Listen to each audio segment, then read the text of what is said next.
Hello students, आजको भिडियोमा हामी थियोरम अफ प्यारालल एक्सिस र परपेन्डिकुलर एक्सिसको बारेमा डिस्कस गर्नेछौँ।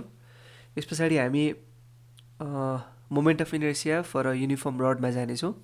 त्यसकै लागि सहज हुन्छ भनेर मैले यो अगाडि भिडियो बनाएको हो। Okay, let's start with the theorem of parallel axis. यसको डेफिनेसन तपाईँले नोटमा पाउन सक्नुहुन्छ। नोट कहाँ पाउनुहुन्छ भने मैले डिस्क्रिप्सनमा राखेको छु। त्यसमा एउटा लिङ्क छ, त्यो लिङ्कमा गएर हेर्नुभयो भने you can get the complete note on rotational dynamics. अब हामीलाई कुनै एउटा रिजिड बडी दिएको छ अथवा हामीसँग कुनै एउटा रिजिड बडी छ। यो येल्लो सेप्ड बाउन्ड्री मैले बनाएको छु। त्यसको लागि तपाईँले कुनै एउटा ढुङ्गा सोच्नुहोस् अथवा त्यस्तै रिजिड तर युनिफर्म सेप नभएको है, यस्तै इरेगुलर खालको रिजिड बडी सम्झिनु होला। इरेगुलर किन सम्झिने भन्दाखेरि त्यसले हामीलाई जेनरलाइज गर्न सजिलो हुन्छ। रेगुलर बडीमा युनिफर्म बडीमा पनि हामीले मोमेन्ट अफ इनर्सिया अथवा जे डिस्कस गर्नु छ त्यो डिस्कस गर्नका लागि यदि हामीलाई इरेगुलर बडीमा थाहा छ भने रेगुलर बडीमा हामी सहजै निकाल्न सक्छौँ, किनभने हामीले जेनरल आइडिया भइसकेको हुन्छ। र यहाँनिर हामीले यो रिजिड बडीको सिडी भन्ने एक्सिस छ नि है, यो सिडी भन्ने एक्सिसको अबाउटमा यो होल रिजिड बडीको चाहिँ मोमेन्ट अफ इनर्सिया थाहा पाउनु छ। मोमेन्ट अफ इनर्सिया के हो भनेर भन्नुहुन्छ भने मैले अगाडि नै डिस्कस गरिसकेको छु रोटेसनल काइनेटिक एनर्जीमा, त्यहाँ एकचोटि हेरिदिनु होला। र मैले के भने अहिलेको लागि suppose I be the moment of inertia है, I be the moment of inertia of this rigid body about the axis CD, त्यो हामीलाई थाहा पाउनु छ। हामीलाई के थाहा छ भने नि, अथवा यसरी बुझौँ, हामी के गर्न सक्छौँ यहाँ भने यो सिडीसँग प्यारलल एउटा एक्सिस बनाउन सक्छौँ जुन चाहिँ यो ओ भन्ने पोइन्ट जुन यो बडीको रिजिड बडीको सेन्टर अफ मास हो त्यहाँबाट पास होस्।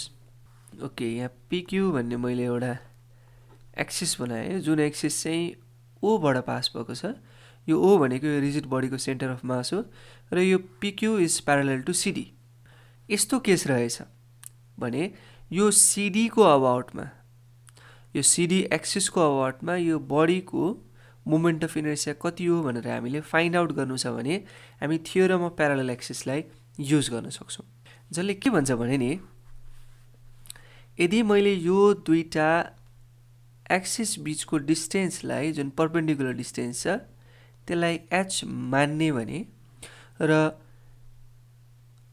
सेन्टर अफ मास थ्रुबाट गएको जुन एक्सिस छ त्यो एक्सिसको अबाउटमा यो बडीको बडीको मोमेन्ट अफ इनर्सियालाई आइसिएम भन्ने हो भने यो जुन आई छ this I is equal to ICM plus total mass of the body times distance between the two axis को स्क्वायर हो। यसलाई नै हामी थियोरम अफ प्यारलल एक्सिस भन्छौँ। यहाँ दुईवटा कुरा थाहा पाउनु पर्यो, moment of inertia through the centre of mass of the body र perpendicular distance between two axes, one about which we have to determine the moment of inertia of the whole body and another which is passing through the center of mass of the body। यो दुईटा कुरा थाहा पायौँ भने हामीलाई I भन्ने कुरा थाहा हुँदो रहेछ हो। यसै कुरालाई हामी सुरुमा प्रुभ गरौँ। यो प्रुभ गर्नका लागि हामी यहाँ एउटा कन्सिडर गरौँ, यहाँनिर एउटा पार्टिकललाई कन्सिडर गरौँ। सपोज ए भन्ने पार्टिकल जसको मास एम छ र यो पिक्यू भन्ने एक्सिसदेखि which is passing through the centre of mass त्यसको डिस्टेन्स स्मल एक्स छ भनेपछि यो सिडीदेखि यो कति डिस्टेन्स टाढा हुने भयो, एच माइनस एक्स डिस्टेन्स टाढा। इट इज अभियस होइन, यसमा केही भन्नु पर्दैन मैले। अब म के गर्छु भने नि, यो जुन ए भन्ने पार्टिकल छ है, यो पार्टिकलको moment of inertia about this axis कति हुन्छ त, कुरो बुझ्यो। जस्तो यो हामीले निकाल्न खोजिरहेछौँ कि आई, यो आई भनेको रिजिड बडीको होल रिजिड बडीको मोमेन्ट अफ इनर्सिया अबाउट यो सिडी एक्सिस। यहाँ मैले कुरा गरेँ कि यो पार्टिकल एउटा रिजिड बडीमा कुनै एउटा पार्टिकल माने ए भन्ने पार्टिकल जसको मास एम छ, त्यो पार्टिकलको moment of inertia about this axis कति भनेर मैले हेर्न चाहेँ भने कति होला हेरौँ है त। के लेख्नु पर्यो मैले, moment of inertia of mass m about CD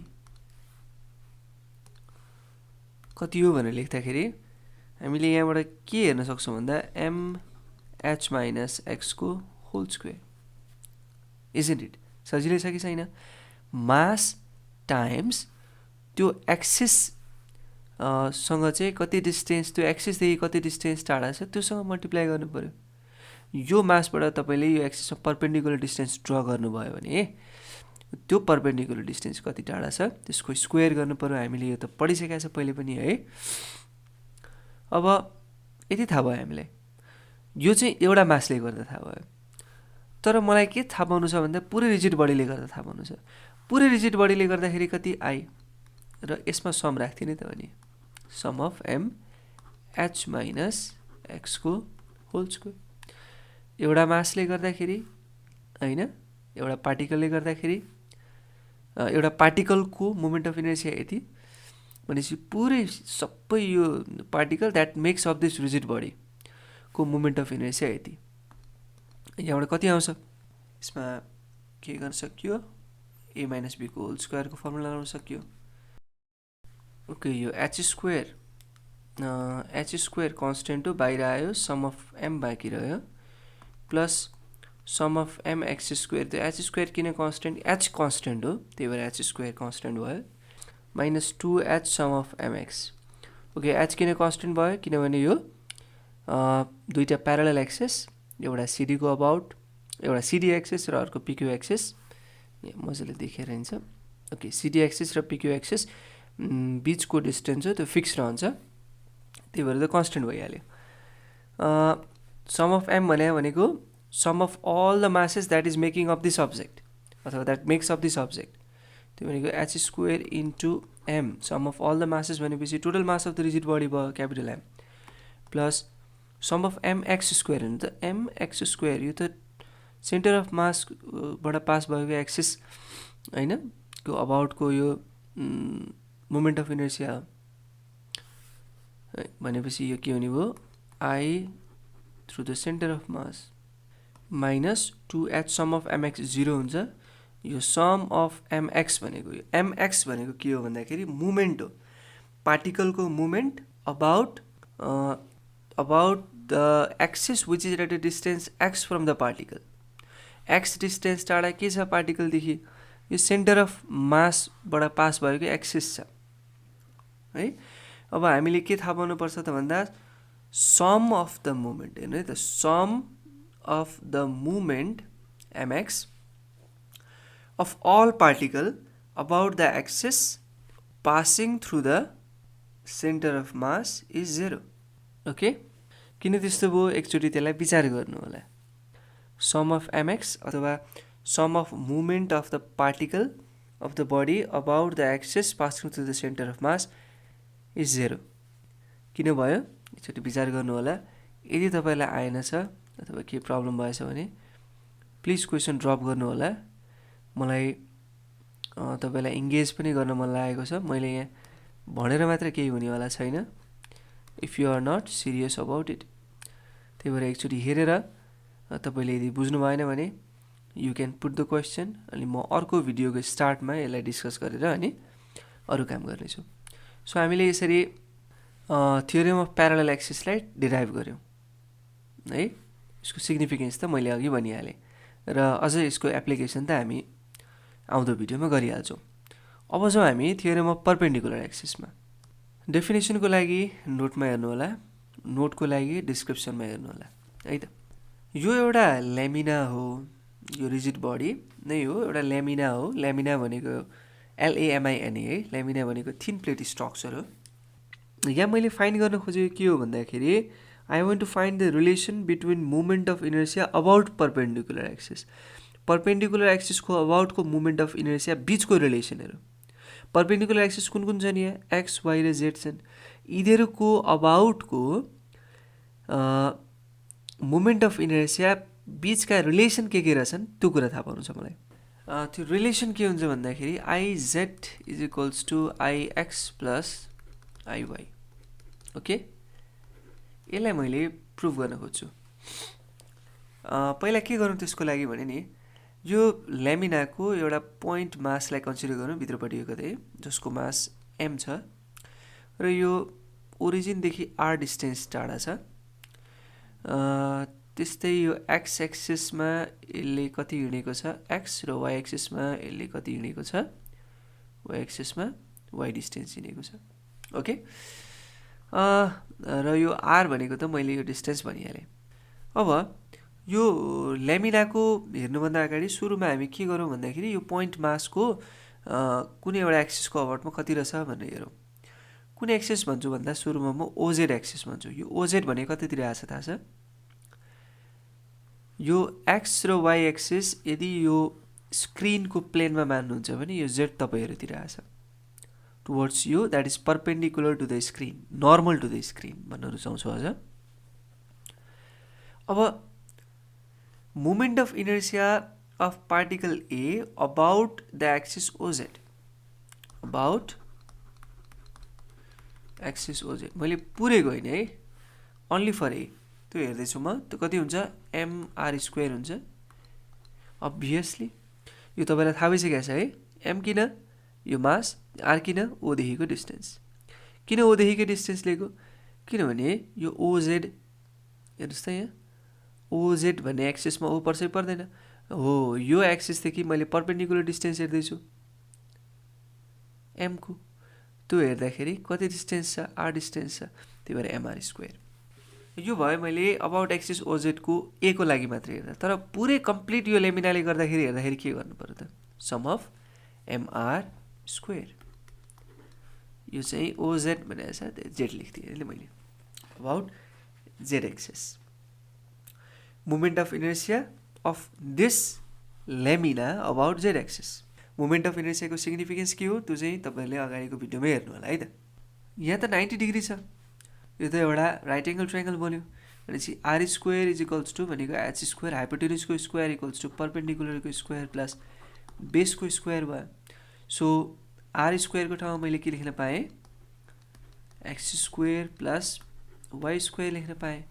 यहाँबाट के आयो? Sum of M X square plus sum of M Y square. Sum of M X square छ, एक्स स्क्वायर, यो एक्स भनेको यो डिस्टेन्स भयो अथवा यो डिस्टेन्स भनौँ, यो वाई भनेको यो डिस्टेन्स भयो अथवा यो डिस्टेन्स भनौँ। ओ एक्सदेखि एसम्मको डिस्टेन्सलाई वाई पाइयो नि होइन? त्यस्तै ओ वाईदेखि एसम्मको डिस्टेन्सलाई एक्स भन्न, ठिक छ। यसलाई मैले एक्सिस अफ रोटेसन मान्ने हो भने, एक्सिस अफ रोटेसन अथवा अहिलेको लागि मैले के भने भन्दाखेरि यसलाई मैले axis about which moment of inertia मलाई ए को थाहा पाउनु छ भनेर मान्यो भने के फर्मुला आउँदो हो? M X square. यो पुरै लेमिनाको थाहा पाउनु छ भन्दाखेरि के फर्मुला आउँदो हो? Sum of M X square, जहाँ एम पनि डिफ्रेन्ट छ, एक्स पनि डिफ्रेन्ट छ। एक्स किन डिफ्रेन्ट छ? कतै कुनै बेला यहाँ मास ल्याउँला नि, कुनै बेला यताको मास ल्याउँला, त्यो त एक्स त डिफ्रेन्ट प्लेसेसमा छ नि त होइन? So sum of MX square भनेको चाहिँ moment of inertia of this lamina about Y रहेछ। सम अफ एमवाई स्क्वायर, यो वाई भनेको त यो ए को पर्पेन्डिकुलर डिस्टेन्स हो, कहाँदेखि? एक्स एक्सिसदेखि। सो मैले एमवाई स्क्वायर लेखेँ भने के बुझ्नु पर्यो? ए को moment of inertia about X axis. अब मैले सम अफ एमवाई स्क्वायर लेखेँ भने के बुझ्नु पर्यो? पुरै रिजिड बडीको, पुरै लेमिनाको moment of inertia about X axis. So I X भनेर हामीले लेख्न पाइयो। So I Z is equals to I Y plus I X हाम्रो फाइनल के आयो?